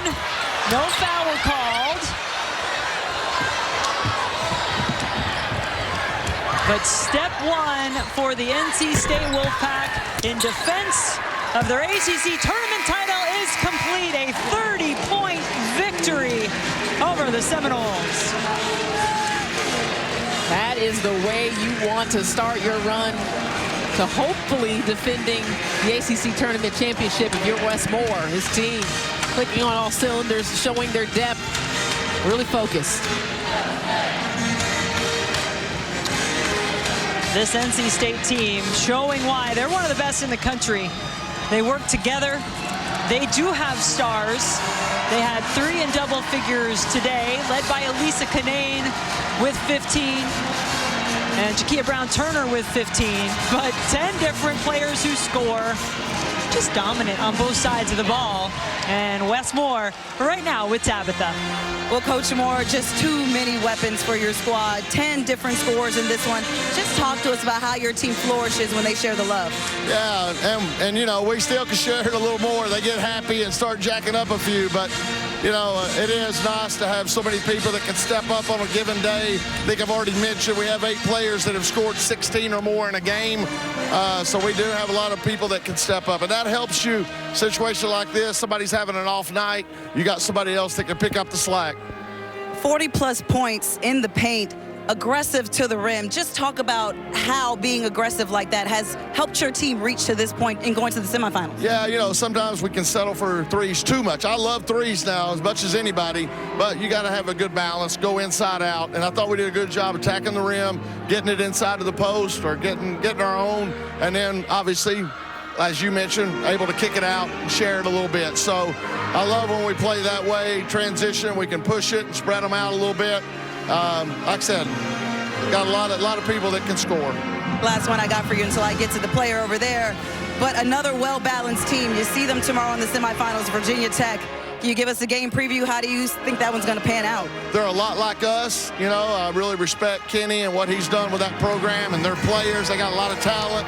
You know, we're going to show up and play well. They play like us, inside out, try to get touches, try to get to the rim. And then they got some kids that can really shoot the three if you try to help down. So it'll be a big challenge. Thanks, Coach. I'm going to talk to your player of the game. Elisa, come on over. Hi. No, that dance you were doing earlier, you were doing the Fresh Prince dance. Don't get shy now. She was doing the Well, Elisa, I mean, you were giving LaChina point guard vibes over here. You had a few steals in this game. You were handling the ball. You were shooting, rebounding. You even cracked a smile when you out-rebounded some people. How are you feeling? I'm feeling good. You know, we had great energy today to come out and get this win, and we just got to keep it up for the next couple days. Headed to the semifinals tomorrow, what do you think you guys have to do? How do you have to come in here and play against a well-balanced Virginia Tech squad? We got to have energy. You know, we just played them like a week ago, so we know their stuff. They know our stuff. We just got to come out and execute and play with a lot of energy and a lot of toughness. And I'll leave you on this one, Elisa. The team effort. I mean, I brag on you guys all the time. You have so many people that can do so many things. Just talk about the total team effort it's taken to get to this point and how it'll help propel you guys in the future. Yeah, I mean, you see it every game. Another person is showing up, you know. When we went so deep tonight and everybody's able to score, everyone's able to play defense. So it's just what's led us here, and it's going to continue us in the postseason. Thanks, Elisa. Keep on dancing. Thank you. Jen, China. I like that. I like some of the dance moves from Elisa Kinnaid and Tabitha. Plenty of reasons to dance. LaChina for NC State with their performance in this game. What stood out to you? Their readiness. You know, there's a little bit of pressure on NC State. They are the favorite. You know, they're already projected to be a #1 seed in the NCAA tournament. They want to compete for a national championship, but first thing they want to do is try to win 3 in a row right here in Greensboro. And they could have come in and shown a lot of nerves, but to Elisa's point, they really settled in on the defensive end, and I think that's what got them going. I was going to say pressure. Was there pressure on them? Because it didn't look like it. Didn't feel like it. They had plenty of fans here that were cheering them on. That one wasn't happy, but most of them were. We had them all around, and NC State off to a great start trying to defend their ACC tournament title. More action to come from Greensboro later tonight. 4 games in this quarterfinal Friday. Louisville, Miami. That one coming your way 6 p.m. Eastern to start the evening session, and you finish it off with Notre Dame and Georgia Tech. So is there a matchup? Is there anything you're particularly looking forward to, LaChina, with those games coming up tonight? Well, definitely. I'm always looking forward to the Louisville Cardinals. You know, how will they handle the expectations on their end of things, especially when you know your first game is going to be against a Miami Hurricanes team that is going to be aggressive. They're going to fight you on the offensive glass. You know, just the aggressiveness overall of Katie Meyer's team. You know, they're going to be prepared and ready to go, and the confidence of having played Louisville so close earlier in the season. Yeah, I think that matchup should be a great one to start us off. And both Louisville and NC State projected #1 seeds in the NCAA tournament, top 5 teams in the country. And we now know the top half of our bracket, NC State and Virginia Tech, will start off the semifinals. But that game later tonight, the nightcap, they went to overtime in the regular season as well. Notre Dame and Georgia Tech. Yeah, it's just what version of Georgia Tech will we get, right? I mean, they hit a little bit of a slide towards the end of the regular season. Obviously, the status of Kubai, even if she can't play, how much of Lorella in the true sense will we see? You know, if she's full go defensively, can she bring the intensity that we know she's capable of? I can't watch that clip another time, but, you know, took a really hard fall. And so what are the implications of that injury, and will she be able to go, I think is really the bottom line for Georgia Tech. If they have Kubai, it's going to be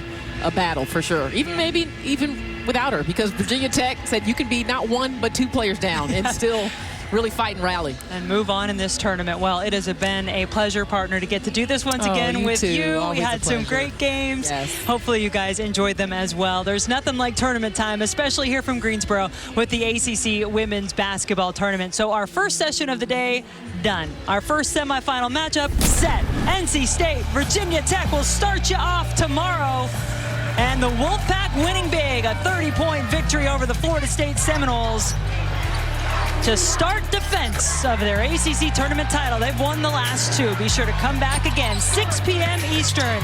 We'll see what kind of a fight the 7th-seed Miami puts up against the 2nd-seeded Louisville Cardinals. Be sure to check your local listings for that one. And for now, we'll say goodbye from Greensboro.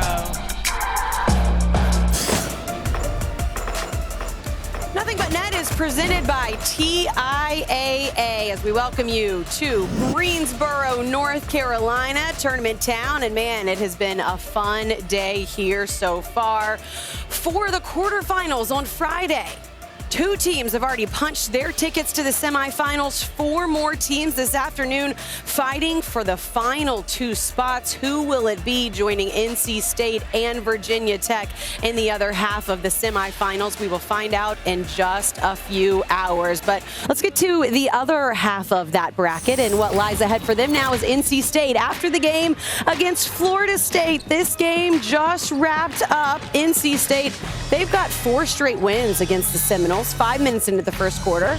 Wolfpack, back-to-back ACC Tournament champs. And how about Elisa Cunane? She got hot. Last year's MVP coach. You know, I love that she's playing in front of a lot of hometown crowd friends. The crowd was terrific. She played a great game, and they didn't need her to do a lot today. I thought she got them off to a great start, did a little bit of everything, and then everybody contributed. 3 minutes left in the second quarter. NC State up 9 off the miss. Cunane from the inside, Chelsea, and 1. That's what she gives you. You know, she gives you a post presence where you have to bring the double and you pass out of it, but she gives you those hustle plays as well, defensively and offensively. On both sides of the basketball, she's been really good and really solid for this team. Third quarter, NC State up big. River Baldwin to Cunane on the block. On the other side, though, Jakia Brown-Turner for 3. She knocks it down. Finishes it off, and NC State gets the win. They will face Virginia Tech in the semifinals, 84-54, the final in that game. And guys, I think the big takeaway from this game and with NC State, Chelsea, is they got to rest a lot of their players. And we just got finished talking about how beat up Virginia Tech is and how they had to grind it out in overtime. NC State hasn't played since Sunday, and now they probably feel pretty good headed into tomorrow. Yeah, I would feel pretty good. You know, you get your legs underneath you. You get a good win and a solid win, like pretty single-handedly. Like, it was a good win for it, and everybody got a chance, you know, touch the ball, get their legs up under them. But I'm coming into this game like I got to own the paint. Like, who's going to guard Cunane if Kitley is out? How do they play out of that? You know they're going to have to bring a double. Does Virginia Tech show a little bit zone? Do they kind of junk it up a little bit, maybe give a little bit of a press?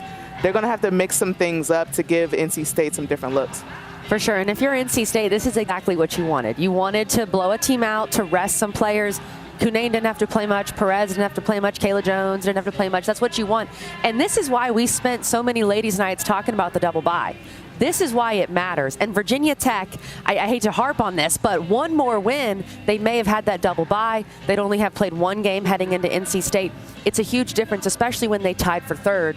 But because of tiebreakers, they're in the 5 seed. So this is why the double bye matters. NC State is chilling. Maybe ice bath tonight, but maybe you don't need it. You're feeling good. You're rested. Virginia Tech, you need, 7 ice baths tonight. Yeah, you know, when I was coaching, I would just say, I don't care who wins, but I want them to play a game in overtime so that there's a lot of minutes played. And I got that 45 minutes for for Amore, 42 for Shepherd. They're going to be tired. We will see what happens when NC State and Virginia Tech meet for the 3rd time this season. NC State and Virginia Tech actually just played a week ago, trying to figure out who was going to get that double bye and if NC State would have the sole possession of the regular season title, which of course they did. So you see the top half of the bracket is set in stone. Florida State entered today as a 12 seed, according to Charlie Cream. Some things, we'll see what happens. He said he thought that they would hold their spot even with a loss. We will see how things play out around the rest of college basketball.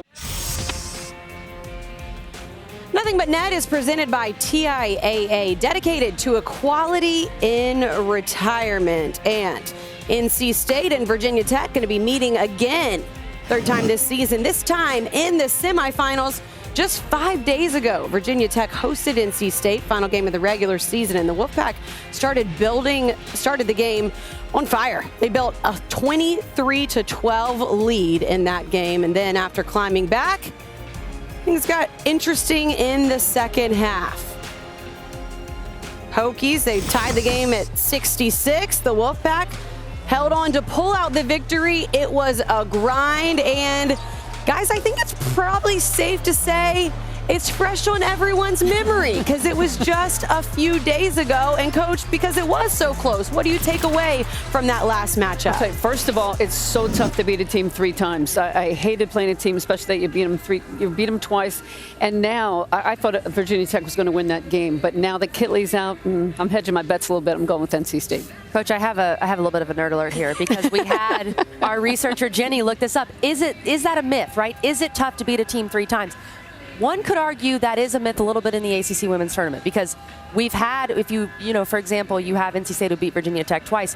The last time that a team beat that team that has beaten them twice was Chelsea's Blue Devils back in 13-14. So these teams have had success. If you beat a team twice, you generally beat them a third time in the semis or later. That being said, besides Notre Dame, who beat NC State, I feel like Virginia Tech has played NC State the best out of anyone this season. What do you think, Chelsea? Yeah, I would agree, but I also think they're going to see a different Virginia Tech in the game. So it kind of it makes a big difference. You know, you lose Kitley, you don't have their guard and how they're able to guard their wing players. It's a different look. So I'm looking at Virginia Tech like, what are they going to have to do differently? They're going to have to bring something different for post defense. They're going to have to bring something different offensively. Like everything in their game plan is going to have to change. And I think Coach Brooks is up for the challenge, of course, and I think their players are as well. A 2-point game the last time they played, a 6-point game the first time that they played January 23rd. So that game will be coming your way tomorrow noon right here on ACC Network, actually. We'll be with you before that to get you set for the game as well. One of the key factors that will be on the court, though, for NC State is Elisa Cunane, and she continues to impress. As you take a look at some of the stats and top scoring games for her this season, guys, she's been big in some of the biggest moments. She's consistent. We know what she brings, but her top scoring games against this season, 5 out of the 6 of them have come against ranked opponents. Chelsea, what does that tell you about Elisa Cunane, the mentality and the player that she is? When the lights get brighter, you know, she steps up every single time. And I think that's what you're going to see in this tournament. I think she's kind of figured out how to play with her teammates when she gets doubled and how to make actions out of that. But she also does the little things of getting block shots, able to get put back. She goes to the free throw line. She's able to do different things to make her successful. I'm really excited about it. You know, I've loved her all season long. She's been one of my favorites, but I want to show some tape on her and just talk about some of the things she does that really makes her special. She is a really versatile player, and of course, she's the focal point of everyone's defense. Everything starts with her. Here you're going to see her passing abilities. She's going to come up, she's going to get the ball a little bit up towards the elbow, and what's going to happen? She's going to see Diamond Johnson cutting back door off the screen for an easy lay-in. That's what makes her so valuable because she can do so many different things. She can also step out. When she gets inside, she's seeing a lot of bodies around her. So sometimes she's going to just move out a little bit to the three-point line, and this is what separates her from a lot of good post players. She is able to hit the three, and that is just so big for this team. You have to guard her all over the floor. And then, of course, they're going to see a double team, sometimes a triple team. So you'll see here when she gets the ball on the block, she gets great position, points her feet to the passer. Look at her continue to work for the ball. Here comes the double team. She gets the ball. She can see it. She's on balance. She knows exactly where everybody is. She's able to turn to her left, kiss it off the glass, and what a great shot. Just a terrific post player. Elisa Cunane has been so big for this NC State team for a long time, but so has her teammate, Kayla Jones, who joins us on set now, fresh off the win. Kayla, great to have you with us. You guys looked rested, you were rested, and then able to handily take care of Florida State. What was the mindset of the team going into today? One game at a time. You know, we've been here, we've done this back-to-back, so it's like, don't be too anxious about it, but just take it one game at a time. So how are the practices leading up to this? Did you just focus on Florida State, or did you practice a little bit of everybody's, offensive measures and defensively as well? Nah, just Florida State. Just working on, we watched them last night, and then to shoot around this morning, we just worked on what they would do to us. And that would be help strong side, and we just try to play against that. Yeah. I love what you're saying, Kayla. We've been here. We've done this. I feel like 2 years ago, which was pre-pandemic, hard to believe, you were up here with us, and at the time you didn't know you would get that extra year to come back. But as a fifth-year senior, what would it mean to you? Not just to go back-to-back, but back-to-back-to-back. What would that mean for you at NC State? It would be amazing. That's the main reason I came back, me, Kai, and Ray. And we really trying. We want to. We want to get it for the underclassmen, too, the freshmen. And that's our mindset going in, just being aggressive and trying to get it done. You've been one of my favorite players all year long. I just love the energy that you bring. I love everything about your game. You get the team started. You set the tone. It's got to be tough in the locker room. I know as a coach, I'm always like, we're not looking ahead. But the players, sometimes in the locker room when the coaches aren't there, that's your job, right? Yeah, for sure. I mean, and Elisa, she did a good job today. She in our post talk, she was like, y'all, it's one game at a time. We know they're coming out strong, so let's get it done early. And that's what we did. Yeah, your eyelashes still look great. Thank you. He told me to brush them before I came here. Since Dana has moved on to the W, I think you are now the queen of the eyelash club in the ACC. Do you accept that JB mantle? has me beat. Yes, Jada Boy, that's true. Yeah, that's JB true. is Look long. at you, so humble. Oh, yeah, for sure. Oh, my gosh, we love it. We were just talking about Elisa, though. You saw Coach's tape. Every NC State player is your favorite player. I don't know how that happens. But I just feel like in general, Elisa, 2 years ago, we're talking about, okay, can she turn it on when the lights are bright? Last year, she was so good in the ACC tournament. How have you seen her mature into a leader? Oh, she's amazing. I mean, I feel like the other night versus Virginia Tech, that's the most aggressive I've seen Elisa. I agree. And I told her, I said, you played your tail off. And we need that same energy from her because we know people are going to come at her. But she allows us to get open also. So we need her to play hard. And we're going to play hard around her. So what's the mindset going into this next game? You guys were able to relax a little bit in that second half. So what are you guys thinking going into the next round? Being aggressive because we know they coming out hard too, and we got to throw the first punch. And that's our biggest thing. We don't want teams, we don't want to be on our heels. And that's been our kind of problem, not having a quick start. And so that's what we're trying to focus in going into games. We throwing the first punch. Just talking about how coach, and not just coach says, but the mindset and the saying that it's hard to beat a team 3 times. I know that's something that you guys are going to be locked in. Kayla Jones, good to see you. Maybe we'll see you again later in the tournament. We'll be here. Y'all keep winning. Somebody will come up here. Yes, good luck the rest of the way out. All right, thank you. Thank you for having me. Yeah, we're looking forward to seeing her and NC State take on Virginia Tech. That game will be tomorrow at noon right here on ACC Network. As you take a look at what lies ahead for them, Elizabeth Kitley and Kayla King not going to be in the mix as the Wolfpack get ready to take on Virginia Tech. Or I should say, we'll see about Liz Kitley. Haven't heard for sure, but did hear Coach Kenny Brooks say today that they're obviously going to be careful with her. And that makes sense, right, guys? She means so much to this team. ACC Player of the Year, first ever time that Virginia Tech has had the ACC Player of the Year. You look at the production from these two. And Coach, what do you do without Liz Kitley and Kayla King? Because there's so many intangibles that they both bring to the game as well. They really are. And, you look at stuff like the ball screen, which was a really big play when Kitley's in the ball screen. Now it's not going to be quite as effective. You have to rethink your late shot clocks. What are you going to do? You need a bucket at the end of the quarter. Who are you going to go to? Things aren't going well from the perimeter. You're going to have to go to your guards. And you guys like that idea, right? I love it. Give me the ball. Give me the ball at the elbow, and I got you. But I think you hit the nail on the head. Shepard and Amar are going to have to step up. Those are the people that you're going to see the ball in their hands a little bit more when they need baskets at the end of a quarter. They need a good basket after a run by NC State. You're going to see the ball in their hands and maybe try to create. And Amar was able to, hit a clutch bucket today. So maybe you'll see a little bit more of that tomorrow. Does she have more? Does Amor have more? Oh, I don't know. I like we'll what you see. did there. I'll show myself out. But I think offensively, I feel pretty good about Virginia Tech. The way Shepard was playing, the way Amor and Traylor and all those players stepped up, I feel pretty good about them. It's defensively, because I always say there's only a couple post players that can guard each other one-on-one. Kitley, Dodson, Kunane. Those are the 3 where I think you can guard them one-on-one. They're going to have to double Kunane. You can't guard her one-on-one with Greg or Bain. So that's a lot of adjustments and a big change that Kenny Brooks is going to have to implement, and I'm sure that's what he's working on right now. Yeah, but what about NC State's defense? Now they're not worrying about doubling down the post. They're not even worrying if they throw the ball into the post. They can put more pressure on the perimeter. That's going to make it harder for those guards to score. She doesn't have faith in the guards. Shepard, she's got the logo. Try and keep things even up here. She knows there's a lot of guard love going on. Is there something to be said? We're talking about Virginia Tech and just how much they had to grind it out, but also, Coach, the confidence that gives a team, the way that they played down the stretch to come back and get that win. Their adrenaline's really pumping right now, but I'll tell you what the problem is. They got to come back tomorrow without really 24 hours rest, and that's going to be a little bit tougher. But they're so pumped right now. They're excited about where they are. I think that if they can stay in the game, they're going to be okay in the first half. But if they get down early, that's when you start to feel a little more tired. Well, I'll tell you, there will be another fan base rooting against them today. Or tomorrow. Yeah, today it was UNC Blue. Tomorrow it'll be NC State Red. And I think Virginia Tech likes that. They definitely embrace the underdog role. There's a solid section of Hokies who've been loud, but there's going to be a lot of red in this building tomorrow.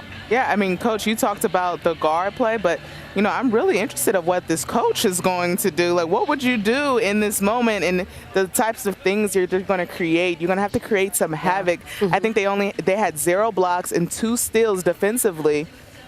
So what are you going to do tomorrow? Are you going to create some havoc with some pressing? Like you're going to have to generate some points that you would normally get out of Kidley. And knowing that you're tired, you're probably not going to want to press. You're going to figure out. That's why I keep saying, do they go to the zone, which they've never played? But, you know, maybe they're putting that in tonight in their walkthrough. In the ballroom. Yep. In the ballroom. Virginia Tech playing in the semifinals for their first time. And as we just heard Kayla say, we're trying to go back to back to back. So we will see if NC State is able to take care of business tomorrow.